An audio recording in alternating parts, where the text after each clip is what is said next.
My nephew was diagnosed with leukemia, and my daughter was the only one in the family who could save him. To save the only male heir, the only one to carry on their precious family name, my in-laws forced my frail daughter to donate her bone marrow. In the end, my brother-in-law's son lived. My daughter died on the operating table. Lost in a haze of grief, I clutched her cold, lifeless body and threw myself from the 18th floor. When I opened my eyes again, I was back. 3 days before my nephew's diagnosis was even known. In my first life, when my nephew Ted was diagnosed with leukemia, my daughter Amy was the only match. But Amy had been sickly since birth. The doctors explicitly advised against the donation. To protect the family's golden boy, they all insisted. They drugged me, knocked me unconscious, and dragged my little girl to the operating room. When I came to, the whole family was celebrating. Ted's transplant was a success. And my Amy was lying in the room next door, her small body still and cold. My father and mother-in-law looked at me with faces full of false sympathy. "Don't blame us, Lily," my mother-in-law had said, her voice cloying. "If it had been Amy with leukemia, we would have made Ted donate for her, of course. She just wasn't strong enough to survive," my father-in-law added with a sigh. "It was her fate. She was just unlucky." I was drowning in a sea of rage and despair, screaming for justice for my daughter. But they all pointed their fingers at me, calling me hysterical, irrational. Even my husband Mark stood by silently, his face a mask of indifference.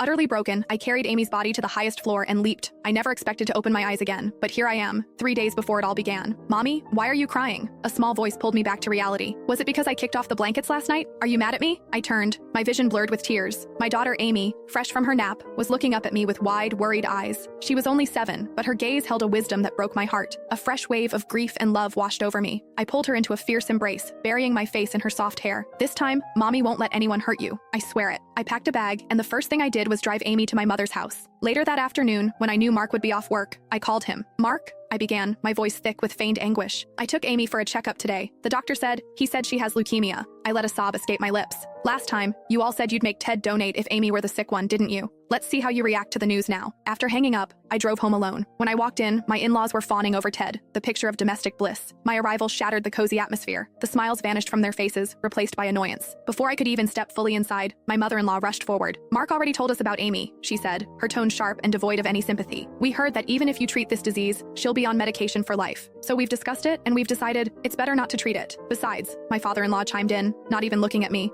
"you know our financial situation. We just enrolled Ted in that expensive advanced STEM camp. There's simply no extra money for Amy's medical bills. If you insist on treating her," my mother-in-law finished, "you'll have to get the money from your own family." One by one, they all nodded in agreement, sighing about Amy's terrible luck, her unfortunate fate. Their callousness didn't surprise me. I kept up my act, my voice trembling with a desperate plea. "Mom, Dad, my family will cover the costs, but the doctor said she needs a bone marrow transplant. The success rate is highest with a close relative." I came back to ask if he could just get tested to see if he's a match. The air in the living room went still. "Are you trying to ruin your nephew?" My father-in-law slammed his hand on the table, his voice a low growl. "Ted is our precious grandson. I will not allow anyone or anything to harm him." "That's right."